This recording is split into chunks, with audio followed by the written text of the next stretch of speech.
ചേച്ചി നല്ല സ്ലിം ആയല്ലോ, ചേച്ചി ലുക്കായി. അപ്പം ഞാനങ്ങനെ എക്സസൈസ് ചെയ്യാൻ പറ്റില്ല, വർക്കൗട്ട് ചെയ്യാൻ പറ്റില്ല, പക്ഷെ എനിക്ക് വണ്ണം കുറയാം. ഒരു കുട്ടി ഗിവ് അവേ ആയാലോ എന്നാ നിങ്ങളുടെ അഭിപ്രായം? ഞാൻ ഷുഗർ കട്ട് ചെയ്തെന്ന് പറഞ്ഞത് ഭയങ്കര നുണയായി പോവും, പക്ഷെ എനിക്ക് വണ്ണം കുറയണം. എക്സസൈസും കാര്യങ്ങളും ഒന്നും ഇല്ല കേട്ടോ എൻ്റെ വീഡിയോയിൽ. ഡെലിവറിക്ക് മുന്നേ, പ്രഗ്നൻസിക്ക് മുന്നേ, കല്യാണത്തിന് മുന്നേ ഉള്ള ഫാമിലൊക്കെ പോയിട്ടുണ്ട്. മറ്റേ പാമ്പിനൊക്കെ ഇങ്ങനെ എടുത്തിട്ട് ഫോട്ടോ ഒക്കെ ഇട്ടിട്ടുണ്ടായിരുന്നു. പിന്നെ ഞാൻ വിചാരിച്ചു എന്തായാലും ഇവിടെ വരെ വന്നു, എന്നാൽ പിന്നെ ഒന്ന് 100 തികച്ചിട്ട് പോവാം. പക്ഷെ ഞാൻ വെയിറ്റ് ലോസ് ജേണിക്ക് സ്റ്റാർട്ട് ചെയ്തതിന് ശേഷം ഞാൻ കുടിച്ചിട്ടുള്ളത് 4-5 പഴംപൊരി കഴിക്കുന്നതൊക്കെ 2 പഴംപൊരി ആക്കി. വന്നിട്ട് മന്തിൽ ഒരു 2.5 കിലോ ഒക്കെ വെച്ചിട്ടാണ് ഓരോ മാസം പറഞ്ഞത്. Hey guys, welcome back to my channel. അപ്പോൾ നമ്മുടെ വീഡിയോ ആദ്യമായിട്ട് ആരെങ്കിലും കാണുന്നുണ്ടെങ്കിൽ ജസ്റ്റ് ഒന്ന് സബ്സ്ക്രൈബ് ചെയ്തിട്ട് ഒന്ന് സപ്പോർട്ട് ചെയ്യുക. പിന്നെ നമ്മളൊരു കാര്യം പറയാൻ പറ്റുമോ, നമ്മുടെ ചാനലിൽ ഒരു കുട്ടി ഗിവ് അവേ ആയാലോ എന്നാ നിങ്ങളുടെ അഭിപ്രായം? ഗിവ് അവേനെ പറ്റിയിട്ട് ഗിവ് അവേയുടെ റീസൺ എന്താണെന്ന് ഞാൻ കുറച്ച് ഉണ്ണിയുടെ ബർത്ത്ഡേ വരുന്നത് നിങ്ങൾ വെയിറ്റ് ചെയ്യും. അപ്പം ഞാൻ എന്തായാലും സേറയുടെ ബർത്ത്ഡേയും പിന്നെ കുട്ടി ഗിവ് അവേയും പിന്നെ കുറച്ച് കാര്യങ്ങൾ നമ്മൾ പ്ലാൻ ചെയ്തിട്ടുണ്ട്. അപ്പം നിങ്ങളുടെയൊക്കെ സപ്പോർട്ട് ഉണ്ടെങ്കിൽ ആട്ടോ അതൊക്കെ നടക്കുള്ളൂ. കാരണം എൻ്റെ ഒരാളുടെ സപ്പോർട്ട് കൊണ്ട് ഒരിക്കലും ഇവിടെ വരെ ഒന്നും എത്തില്ല. അപ്പം അതുകൊണ്ട് ഗിവ് അവേയുടെ ഡീറ്റെയിൽസ് ഞാൻ വരും വീഡിയോയിൽ ബാക്കി പറയാം കേട്ടോ. അപ്പോൾ വലിച്ചിട്ടൊന്നുമില്ല, ഇന്നത്തെ വീഡിയോ വേഗം പറഞ്ഞ് അവസാനിപ്പിക്കാം. മൈ വെയിറ്റ് ലോസ് ജേണി, അതാണ് ഇന്നത്തെ നമ്മുടെ ടോപ്പിക്ക്. ചേച്ചി നല്ല സ്ലിം ആയല്ലോ, ചേച്ചി ലുക്കായി, അങ്ങനെയൊക്കെ പറഞ്ഞ് കുറച്ച് മെസ്സേജസ് അയച്ചിട്ടുണ്ടായിരുന്നു കേട്ടോ. അപ്പോൾ അവരെൻ്റെ അടുത്ത് ചോദിച്ചാൽ എന്ത് ടിപ്പാ ചേച്ചി ചെയ്താൽ ഞങ്ങളും നല്ല വണ്ണത്തിലായിരിക്കണം ഡെലിവറി കഴിഞ്ഞതിന് ശേഷം. അപ്പോൾ ജിമ്മിൽ പോകേണ്ടത് വെച്ചാൽ ഞാൻ ജിമ്മിലൊന്നും പോകണില്ല കേട്ടോ. എനിക്കങ്ങനെ വർക്കൗട്ട് ചെയ്യാൻ ഭയങ്കര മടിയുള്ള, സത്യമായിട്ട് ഞാൻ പറയാം, നല്ല മടിയുള്ള. എനിക്ക് വർക്കൗട്ട് ചെയ്യുക, എക്സസൈസ് ചെയ്യുക അതൊന്നും ഇഷ്ടമില്ല. എളുപ്പപ്പണി കൂടെ എങ്ങനെ കുറയാം, അതാണ് ഞാൻ ചിന്തിച്ചത്. നമുക്ക് ഹാർഡ് വർക്കല്ല, സ്മാർട്ട് വർക്കാണ് നമുക്കിഷ്ടം. അപ്പം ഞാനങ്ങനെ എക്സസൈസ് ചെയ്യാൻ പറ്റില്ല, വർക്കൗട്ട് ചെയ്യാൻ പറ്റില്ല, പക്ഷെ എനിക്ക് വണ്ണം കുറയണം. അതെങ്ങനെ സാധിക്കും? അപ്പം നമ്മുടെ ഡെയിലി ആക്ടിവിറ്റീസിൽ കുറച്ച് കൺട്രോൾ ചെയ്യുക, നമ്മുടെ ഫുഡിൽ കുറച്ച് കൺട്രോൾ ചെയ്യുക, നമ്മുടെ ഫുഡ് ടൈമിങ്ങിൽ കുറച്ച് കൺട്രോൾ ചെയ്യുക. അപ്പം തന്നെ നല്ല മാറ്റം ഉണ്ടാവും കേട്ടോ. ഫുഡ് ടൈമിങ്ങിൽ കുറച്ച് മാറ്റുക. അപ്പം ഞാൻ ഈ വീഡിയോയിൽ അതാണ് ഉദ്ദേശിക്കുന്നത്, എങ്ങനെ വെയിറ്റ് കുറഞ്ഞു, അതായത് എക്സസൈസും കാര്യങ്ങളും ഒന്നും ഇല്ല കേട്ടോ എൻ്റെ വീഡിയോയിൽ. ഫസ്റ്റ് ഓഫ് ഓൾ ഞാൻ പെട്ടെന്ന് വെയിറ്റ് കൂടിയ ഒരാളല്ല, പെട്ടെന്ന് വെയിറ്റ് കുറഞ്ഞ ഒരാളുമല്ല. വരട്ടെ. നിങ്ങൾക്ക് ഈ ഡ്രസ്സ് ഓർമ്മയുണ്ടോ ഗൈസ്? ഈ ഡ്രസ്സ് ഓർമ്മ ചിലവർക്ക് അറിയാൻ പറ്റുമായിരിക്കും. ഇതെൻ്റെ സേവ് ദ ഡേറ്റിൻ്റെ ഡ്രസ്സാണ്. അതായത് ഡെലിവറിക്ക് മുന്നേ, പ്രഗ്നൻസിക്ക് മുന്നേ, കല്യാണത്തിന് മുന്നേ ഉണ്ടായിരുന്ന ഡ്രസ്സാണിത്. ഇതെനിക്കിപ്പോൾ വീണ്ടും കയറുമെന്ന് പറഞ്ഞപ്പോൾ എനിക്ക് ഭയങ്കര സന്തോഷമായി. അത് നിങ്ങൾക്കത് എത്ര ഫീൽ ചെയ്യേണ്ടത് എനിക്കറിയില്ല. എന്നെ സംബന്ധിച്ച് എനിക്ക് ഭയങ്കര സന്തോഷമായി. കാരണം ഈ ഡ്രസ്സൊക്കെ ഞാൻ മാറ്റി വെച്ചേക്കായിരിക്കും. ഈ പെണ്ണുങ്ങൾക്കൊരു സ്വഭാവമുണ്ട്, നിങ്ങൾക്കുണ്ടോയെന്ന് എനിക്കറിയില്ല, എനിക്ക് ആ സ്വഭാവമുണ്ട്. നമുക്ക് കയറാത്ത ഡ്രസ്സ് മടക്കി തേച്ച് ഉണക്കി അവിടെ എടുത്ത് വയ്ക്കും. അപ്പം എൻ്റെ ഹസ്ബൻഡ് ചോദിക്കും, ഈ ഇടാത്ത ഡ്രസ്സൊക്കെ എന്തിനാ ഈ അലമാരയിൽ വെച്ചേക്കണേന്ന്. അപ്പം ഞാൻ പറയും, അത് ഞാൻ എന്തെങ്കിലും ഒരു ദിവസം ഇടും. ഞാൻ വണ്ണം കുറയുന്ന ടൈമിൽ ഞാനത് ഇടുമെന്ന് പറഞ്ഞിട്ട് ഞാനിങ്ങനെ മാറ്റി വെക്കാറുണ്ട്. നിങ്ങളങ്ങനെ ചെയ്യാറുണ്ടോ? ഞാൻ ചെയ്യാറുണ്ട് കേട്ടോ. അപ്പം ഞാൻ അങ്ങനെ മാറ്റി വെച്ച ഒരു ഡ്രസ്സാണിത്. അപ്പം ഞാൻ ആ ടൈമിലൊക്കെ ഭയങ്കര വിഷമിച്ചിരിക്കും. അൽമാരയൊക്കെ തുറക്കുമ്പോൾ ഈ ഡ്രസ്സുകളൊക്കെ ഞാനിനി എപ്പോഴാണ് ഇടാന്ന്. അപ്പം അതിൽ നിന്നൊക്കെ ഒരു വിരാമം വന്നിട്ട് ഞാനിപ്പോൾ 3-4 ഡ്രസ്സ് എനിക്ക് പഴയതൊക്കെ കയറി തുടങ്ങി. അപ്പം അതിൻ്റെ അർത്ഥം എന്താണ്? ഞാൻ വെയിറ്റ് കുറഞ്ഞു, നമ്മൾ വെയിറ്റ് ലോസ് ആയി. അപ്പം എനിക്ക് സന്തോഷമായി. ഫസ്റ്റ് ഓഫ് ഓൾ വന്നിട്ട് ഞാൻ എൻ്റെ സേവദരീൻ്റെ ഇമേജൊക്കെ കൂടെ കൊടുക്കാം കേട്ടോ. ഈ സെയിം ഡ്രസ്സ് ധരിച്ചിട്ടുള്ളത് അത് കാര്യമൊക്കെ ഉണ്ട്, അമ്മൂടി ജസ്റ്റ് ഒന്ന് പറഞ്ഞതാണ്. അപ്പോൾ സേവദരീറ്റിൻ്റെ ആ ടൈമിൽ ഞാൻ വന്നിട്ട് 69 kg ആയിരുന്നു ഓൾമോസ്റ്റ്.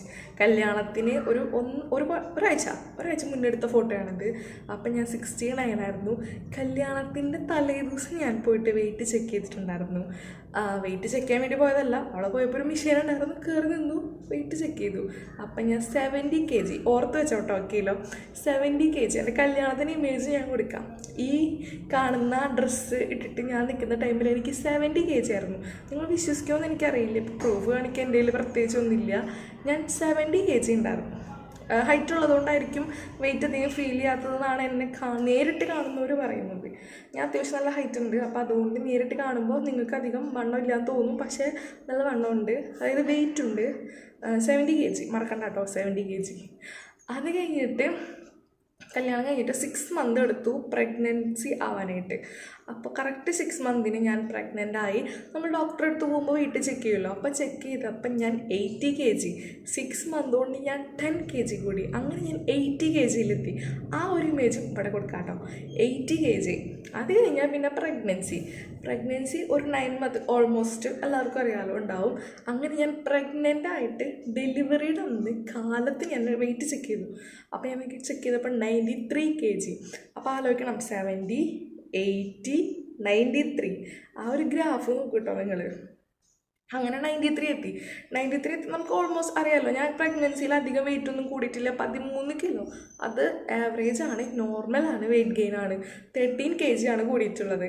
അങ്ങനെ ആ 13 kg, അതായത് ഇപ്പോൾ നമ്മൾ 93 വന്ന് നിൽക്കുന്നത്, 93. അവിടെ നിന്ന് 93 എത്തിയതിന് ശേഷം ഡെലിവറി കഴിഞ്ഞു. പിന്നെ നമ്മൾ റെസ്റ്റ്, സ്റ്റിച്ച് കാര്യങ്ങൾ, എൻ്റെ C-സെക്ഷൻ ആയിരുന്നു കേട്ടോ. സ്റ്റിച്ച് കാര്യങ്ങളൊക്കെ കഴിഞ്ഞിട്ട് ബേബിക്ക് 1.5 മാസത്തിൻ്റെ വാക്സിനേഷൻ എടുക്കാൻ പോയി. ഡെലിവറി കഴിഞ്ഞിട്ട് 1.5 മാസം. അപ്പം ഞാൻ പോയി നോക്കിയപ്പോൾ ഞാൻ 87 kg. അപ്പം എനിക്ക് സന്തോഷമായി. 90 87 എത്തിയല്ലോ, ഭാഗ്യം എന്ന് വിചാരിച്ചു. അങ്ങനെ ഞാൻ 1.5 മാസം കഴിഞ്ഞിട്ട് പിന്നെ നമ്മൾ മരുന്നുകളൊക്കെ സ്റ്റാർട്ട് ചെയ്തു. അറിയാമല്ലോ, ടൈം എടുക്കും. അങ്ങനെ ഞാൻ മരുന്നുകളൊക്കെ കഴിച്ച് എല്ലാ സെറ്റൊക്കെ ആയി കഴിഞ്ഞപ്പോൾ ആയുർവേദമാണ് പതുക്കെ മേത്ത് പിടിക്കുള്ളൂ. നമ്മൾ ഇംഗ്ലീഷ് മരുന്ന് പാരസ്റ്റമോൾ കഴിച്ച പോലെ പെട്ടെന്ന് വർക്ക് ചെയ്യില്ല. ആയുർവേദത്തിന് ഇച്ചിരി ടൈം വേണം. അപ്പോൾ ആ ടൈമൊക്കെ എടുത്ത് ഞാനൊരു 5 months, എൻ്റെ ബേബിക്ക് 5.5 months 5.5 മാസമൊക്കെ ആയപ്പോൾ ഞാൻ വന്നിട്ട് 98, 97 ആ ഒരു റേഞ്ചിലെത്തി. ആ ടൈമിലത്തെ ഫോട്ടോ ഞാൻ കൊടുക്കുക. ഞാനന്ന് നമ്മുടെ തൃശ്ശൂരുള്ള ചാവക്കാട് മറൈൻ വേൾഡിൻ്റെ അടുത്തൊക്കെ ഉള്ള പഞ്ചവടി എന്ന് പറഞ്ഞ സ്ഥലം, അവിടെ മറൈൻ വേൾഡിൻ്റെ അടുത്തുള്ള ഫാം വില്ലയിലൊക്കെ പോയിട്ടുണ്ട്. മറ്റേ പാമ്പിനൊക്കെ ഇങ്ങനെ എടുത്തിട്ട് ഫോട്ടോ ഒക്കെ ഇട്ടിട്ടുണ്ടായിരുന്നു. അതെല്ലാം ഞാൻ ഇവിടെ കൊടുക്കാം. വിത്ത് പ്രൂഫ് ഫോട്ടോ എല്ലാത്തിൻ്റെയും കാണിക്കുന്നത്. ഇനി ഇത് ഫേക്ക് ആവുമെന്നും പറയണ്ട. ഈ ഫോട്ടോ കാണിച്ചു തരാം. ഇതിൽ ഞാൻ നല്ല ചപ്പിയ, അതായത് 97, 98 ആ ഒരു റേഞ്ചിലാട്ടോ ഞാൻ നിൽക്കുന്നത്. 97.9 സോറി അതന്നെ 97.9 ആ റേഞ്ചിലൊക്കെയാണ് നിൽക്കുന്നത്. അങ്ങനെ ഞാൻ പിന്നെ വെയിറ്റ് ചെക്ക് ചെയ്തില്ല. എനിക്ക് തന്നെ ആകെ ഒരു ഇതായി. പിന്നെ ഞാൻ വിചാരിച്ചു എന്തായാലും ഇവിടെ വരെ വന്നു, എന്നാൽ പിന്നെ ഒന്ന് 100 തികച്ചിട്ട് പോവാം, 100ക്ക് 20 എത്തിയിട്ട് ഒന്ന് റിവൈൻഡ് അടിച്ച് പോവാമെന്ന് ഞാൻ വിചാരിച്ചു. അങ്ങനെ ഞാൻ സെറ്റൊക്കെ ആക്കിയിരുന്നു. പിന്നെ ഞാൻ വെയിറ്റ് ചെക്ക് ചെയ്യാൻ പോയിട്ടേ ഇല്ല, സത്യം പറയാതെ ഞാൻ പോയിട്ടില്ല. പിന്നെ ഞാൻ റീസെൻ്റായിട്ട് ഇപ്പോൾ ചെക്ക് ചെയ്തപ്പോഴാണ് ഞാൻ കണ്ടത് 88 kg. എൻ്റെ പഴയ ഡ്രസ്സുകളൊക്കെ എനിക്ക് ഇടാൻ പറ്റി. അപ്പോൾ എനിക്ക് ഭയങ്കര സന്തോഷമായി. അപ്പോൾ എനിക്ക് അത് പറഞ്ഞറിയാൻ പറ്റാത്ത സന്തോഷമാണ്. പഴയ ഡ്രസ്സുകളൊക്കെ കയറി തുടങ്ങി. നമുക്ക് ഫോട്ടോ എടുക്കുമ്പോൾ നമുക്ക് തന്നെ ഒരു കോൺഫിഡൻസ്. ഞാൻ ജീൻസ് ഒന്നും ഇടുന്നുണ്ടായിരുന്നില്ല, കാരണം അത്യാവശ്യം വയറുണ്ടായിരുന്നു. അപ്പോൾ അതുകൊണ്ട് ജീൻസ് ഇടുമ്പോൾ കയറാനൊക്കെ കുറച്ച് ബുദ്ധിമുട്ടുണ്ടായിരുന്നു. പക്ഷെ ഇപ്പോൾ കയറി തുടങ്ങി, എനിക്ക് തന്നെ നല്ല ഒരു കോൺഫിഡൻസ് ആയി. അപ്പം നമ്മളിങ്ങനെ വെയിറ്റ് കുറച്ചെന്നുള്ളതാണ് ഈ വീഡിയോയിൽ പറയാൻ പോകുന്നത്. പ്രത്യേകിച്ച് വേറെ കാര്യങ്ങളൊന്നും ചെയ്യില്ല, കുട്ടി അഡ്ജസ്റ്റ്മെൻറ്റ് നമ്മൾ ചെയ്തു, അത്ര ചെയ്തുള്ളൂ. ഫസ്റ്റ് ഓഫ് ഓൾ വന്നിട്ട് രാവിലെ എണീറ്റ് കഴിഞ്ഞാൽ ഞാൻ വെള്ളം കുടിക്കാറുണ്ട് കേട്ടോ. പക്ഷേ സാധാ വെള്ളമാണ് ഞാൻ കുടിച്ചിട്ടുണ്ടായിരുന്നത്. പക്ഷെ ഞാൻ വെയിറ്റ് ലോസ് ജേണിക്ക് സ്റ്റാർട്ട് ചെയ്തതിന് ശേഷം ഞാൻ കുടിച്ചിട്ടുള്ളത് ABC എന്ന് പറഞ്ഞിട്ടുള്ളൊരു ഡ്രിങ്കാണ്. ആപ്പിള്, ക്യാരറ്റ്, ബീട്രൂട്ട്, ഈ 3 സാധനം അരിഞ്ഞിട്ട് പുഴുങ്ങണം കേട്ടോ നമ്മൾ. ഞാൻ ഉണ്ണിക്ക് വേണ്ടി ചെയ്തതാണ് ഈ സാധനങ്ങളൊക്കെ. പുഴുങ്ങിയിട്ട് ഒരു ചെറിയ കഷ്ണം ഇഞ്ചി ഇട്ടു, പിന്നെ ഒരു 2 നാരങ്ങ ഇട്ടു, ഫുൾ സ്ക്വീസ് ചെയ്തിട്ടിട്ടു. എന്നിട്ട് ഇത് ഞാൻ മിക്സിയിലിട്ട് അടിച്ചു. വെള്ളമൊന്നും ചേർക്കരുത് കേട്ടോ. മിക്സിയിലിട്ട് അടിച്ചിട്ട് അത് ഞാൻ മറ്റേ ഐസ് ട്രേയിൽ ക്യൂബാക്കിയിട്ട് വെച്ചു. അത് ഞാൻ ഫ്രീസ് ചെയ്തിട്ട് എന്നും രാവിലെ എണീറ്റിട്ട് വെള്ളം, ഞാൻ തണുത്ത വെള്ളം, അതായത് സാധാ വെള്ളമാണ് കുടിക്കാറ്, ഞാൻ വെള്ളം തിളപ്പിച്ച വെള്ളത്തിലോട്ട് ഈ ഒരു ക്യൂബ് ഇട്ട്, അതായത് നമ്മുടെ ABC ആപ്പിൾ, ക്യാരറ്റ്, ബീട്രൂട്ട്, ഇഞ്ചി, നാരങ്ങ വെള്ളം, പക്ഷെ നാരങ്ങ നീര്, ഇതല്ലാതും ഉള്ള ക്യൂബ് ഞാൻ ആ വെള്ളത്തിലിട്ടു. എന്നിട്ട് ഞാൻ എൻ്റെ വ്ളോഗിൽ അത് ഇട്ടിട്ടുണ്ടായിരുന്നു, ഈ ഡ്രിങ്കിനെ പറ്റിയിട്ട്. ഡേ ഇൻ മൈ ലൈഫ് ചെയ്തപ്പോൾ ഒരു ദിവസം ഇട്ടിട്ടുണ്ടായിരുന്നു. അത് ഞാൻ കഴിച്ചു, ഡെയിലി ഞാൻ കഴിച്ചു. അത് ഒരു ടിപ്പ് കേട്ടോ. ഇതിന് എല്ലാത്തിൻ്റെയും മിക്സാണ് വെയിറ്റ് ലോസ്, അല്ലാണ്ട് ഇത് മാത്രം വെയിറ്റ് ലോസ് അല്ല. സെക്കൻഡ് ടൈം വന്നിട്ട് ഞാൻ ഷുഗർ കട്ട് ചെയ്തെന്ന് പറഞ്ഞത് ഭയങ്കര നുണയായി പോവും. ഹാഫ് ഷുഗർ കട്ട്, അതാണ് സത്യം. അതായത് ഞാൻ 1 സ്പൂൺ ഷുഗർ യൂസ് ചെയ്യുന്ന ആളാണെങ്കിൽ ഹാഫ് സ്പൂണാക്കി. എനിക്ക് പഞ്ചസാര ഇടാണ്ട് ചായ കുടിക്കാൻ പറ്റില്ല. ഞാൻ ചായ വേണ്ടെന്ന് വയ്ക്കും, പക്ഷേ പഞ്ചസാര പറ്റില്ല എനിക്ക്. ഞാൻ ആദ്യം 2-3 ദിവസം ട്രൈ ചെയ്തു, പക്ഷെ എനിക്ക് പറ്റുന്നില്ല. പിന്നെ ഞാൻ 4-5 ദിവസമൊക്കെ ചായ കുടിക്കാണ്ടായി. കാരണം എനിക്ക് പറ്റുന്നില്ല പഞ്ചസാര ഇല്ലാണ്ട്. അങ്ങനെ ഞാൻ ഹാഫ് ഷുഗർ കട്ട് ചെയ്തു കേട്ടോ. അതൊരു വെയിറ്റ് ലോസിൻ്റെ ഉള്ളൊരു മെയിൻ ഇൻഗ്രീഡിയൻ്റ് ആണ് ഹാഫ് ഷുഗർ കട്ട്. പിന്നെ വന്നിട്ട് ഞാൻ ചെയ്തത് ഡിന്നർ. അത് എത്ര നേരത്തെ കഴിക്കാൻ പറ്റണോ അത്രയും നേരത്തെ കഴിക്കും.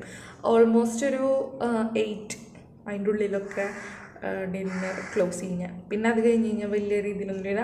അഥവാ വിശക്കാണെങ്കിൽ നല്ല ചൂടുവെള്ളമില്ലേ, ഹോട്ട് വാട്ടർ, അതെടുത്ത് കുടിക്കും.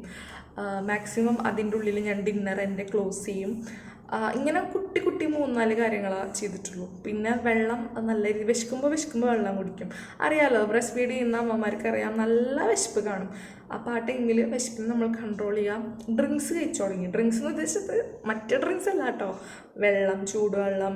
പിന്നെ ഇതേപോലെ തന്നെ ഈ ക്യൂബ് നമ്മുടെ എപ്പോഴും ഫ്രീസറിലുണ്ടാവുമല്ലോ, അതെടുത്ത് ചൂടുവെള്ളത്തിലിട്ടിട്ട് കുടിക്കും. ഒരു 10 മണി 11 മണിയൊക്കെ ആകുമ്പോൾ വെള്ളം വേണ്ട, ഇങ്ങനെ എന്തെങ്കിലും കഴിക്കണമെങ്കിൽ ഇങ്ങനത്തെ എന്തെങ്കിലും ഡ്രിങ്ക്സ് കഴിക്കും. പിന്നെ ഞാൻ പുതിനയില, മിൻറ്റ് ലൈം കുടിക്കും കേട്ടോ. അതിൽ പഞ്ചസാര ഇടുമെന്ന് വെച്ചിട്ടുണ്ടെങ്കിൽ മിൻറ്റ് ലൈം കുടിക്കുന്ന ദിവസം ഞാൻ ചായയിൽ ചായ മാറ്റും.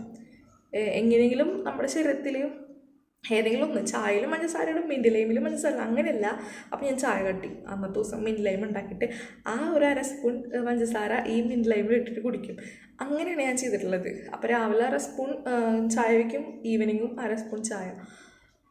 അങ്ങനെ ഞാൻ ചിലപ്പോൾ പാലാവുമ്പോൾ പിന്നെ ഷുഗർ ഇടേണ്ട ആവശ്യമില്ല. പാലിൽ അത്യാവശ്യം കുറച്ച് മധുരമുണ്ട്, അപ്പോൾ ഷുഗറിൻ്റെ ആവശ്യം അങ്ങനെ വലിയ രീതിയിലില്ല. പിന്നെ പാലിൽ അങ്ങനെ ഷുഗർ ഇടില്ല കേട്ടോ. ബിസ്ക്കറ്റ് എന്തെങ്കിലും ഉണ്ടെങ്കിൽ അഡ്ജസ്റ്റ് ചെയ്യും. പിന്നെ ബിസ്ക്കറ്റ് എന്ന് പറഞ്ഞപ്പോൾ വന്ന എണ്ണ പലഹാരങ്ങളില്ലേ, ഈ ഉഴുന്നുവട, മറ്റേത് പരിപ്പ് വട, പഴംപൊരി, ഈ വക സാധനങ്ങളൊക്കെ ലിമിറ്റ് ചെയ്തു. കഴിക്കണില്ല എന്ന് പറഞ്ഞിട്ടുണ്ടെങ്കിൽ അത് മറ്റൊരു കള്ളായി മാറും. ലിമിറ്റ് ചെയ്തു. ഇപ്പോൾ 2 പരിപ്പടൊക്കെ കഴിക്കണമെങ്കിൽ 3 പരിപ്പട വീട്ടിലുണ്ടാക്കുമ്പോൾ നമ്മൾ കുറേ കഴിക്കുമല്ലോ. അതൊക്കെ 3 എണ്ണം കഴിക്കുന്നതൊക്കെ ഒരെണ്ണാക്കി, 4-5 പഴംപൊരി കഴിക്കുന്നതൊക്കെ 2 പഴംപൊരി ആക്കി. അങ്ങനെ ലിമിറ്റ് ചെയ്തു. ഇങ്ങനത്തെ കുട്ടി കാര്യങ്ങളാണ് നമ്മുടെ ഡയറ്റിൽ ഇൻക്ലൂഡ് ചെയ്തിട്ടുള്ളൂ. പക്ഷെ അതിൻ്റെയൊക്കെ റിസൾട്ടായിട്ട് കുറഞ്ഞിട്ടുണ്ട്. ഇത് പെട്ടെന്ന് കുറഞ്ഞതല്ല കേട്ടോ, അത് ഞാൻ എടുത്തെടുത്ത് പറയാണ്. പെട്ടെന്ന് കുറഞ്ഞതല്ല. ഞാൻ പറഞ്ഞല്ലോ 5-5.5 മാസമുള്ളപ്പോൾ ഉള്ള വെയിറ്റ് ആയിരുന്നു 99. ഇപ്പോൾ ബേബിക്ക് 9 മന്ത് കഴിഞ്ഞു. അപ്പോൾ ഓൾമോസ്റ്റ് ഒരു 4 മന്ത് എടുത്തിട്ടാണ് ഞാൻ ഈ 10 kg കുറച്ചത്. അപ്പോൾ വന്നിട്ട് മന്തിൽ ഒരു 2.5 കിലോ ഒക്കെ വെച്ചിട്ടാണ് ഓരോ മാസം കുറഞ്ഞത്. അത്ര വലിയ സംഭവം നല്ലത്. മാസം 2.5 കിലോ വെച്ചിട്ടാണ് കുറഞ്ഞിട്ടുള്ളൂ. ഇപ്പോൾ 2.5, 5, 7, 10 അങ്ങനെയാണ് 10 കിലോ കുറഞ്ഞത്. ഇപ്പോൾ ഞാൻ കറൻ്റ്ലി 88 kg ആണ്. ഇനി ഉണ്ണിക്കൊരു 1 വയസ്സൊക്കെ ആകുമ്പോഴേക്കും ഒരു 80 എത്തിക്കണമെന്നാണ് എൻ്റെ ഒരു പ്രതീക്ഷ. നടക്കൂല്ലോ എന്നറിയാം. അപ്പം നിങ്ങൾക്ക് എന്താ തോന്നുന്നത്? ഉണ്ണിയുടെ ബർത്ത്ഡേ ആകുമ്പോഴേക്കും 80 kg എത്തുമോ, അതോ എത്തില്ലായിരിക്കുമോ? എന്തായാലും നമുക്ക് കണ്ടറിയാം. പിന്നൊരു കാര്യം, നമ്മുടെ വീഡിയോ ഇഷ്ടപ്പെടുകയാണെങ്കിൽ ചാനലൊന്ന് സബ്സ്ക്രൈബ് ചെയ്യാൻ മറക്കല്ലേ. അപ്പോൾ നമ്മുടെ ചാനൽ ആദ്യമായിട്ട് ആരെങ്കിലും കാണുന്നുണ്ടെങ്കിൽ ജസ്റ്റ് ഒന്ന് സബ്സ്ക്രൈബ് ചെയ്തൊന്ന് സപ്പോർട്ട് ചെയ്യുക. നമ്മുടെ പോലുള്ള കുട്ടി സബ്സ്ക്രൈബേഴ്സിനും നമ്മുടെ പോലുള്ള കുട്ടി യൂട്യൂബേഴ്സിനും അത് ഭയങ്കര സന്തോഷമായിരിക്കും. നിങ്ങൾ ഒരു സബ്സ്ക്രൈബറെങ്കിലും ഒരു വീഡിയോയിൽ കൂടിയിട്ടുണ്ടെങ്കിൽ അത് ഭയങ്കര ഹാപ്പിനെസ് ആട്ടോ. അത് യൂട്യൂബുള്ളവർക്ക് മനസ്സിലാവും. അത് പറഞ്ഞിട്ടുണ്ടെങ്കിൽ അത് ഭയങ്കര ഇതാണ്. നമ്മളെ സബ്സ്ക്രൈബ് ചെയ്ത് നമ്മുടെ വീഡിയോ കാണാൻ ഇഷ്ടപ്പെടുക എന്നൊക്കെ പറയണത് ഭയങ്കര സന്തോഷമുള്ളൊരു കാര്യമാണ്. അപ്പോൾ നിങ്ങൾക്ക് വീഡിയോ ഇഷ്ടപ്പെടുകയാണെങ്കിൽ പ്ലീസ് ഒന്ന് സബ്സ്ക്രൈബ് ചെയ്ത് ഒന്ന് സപ്പോർട്ട് ചെയ്യുക.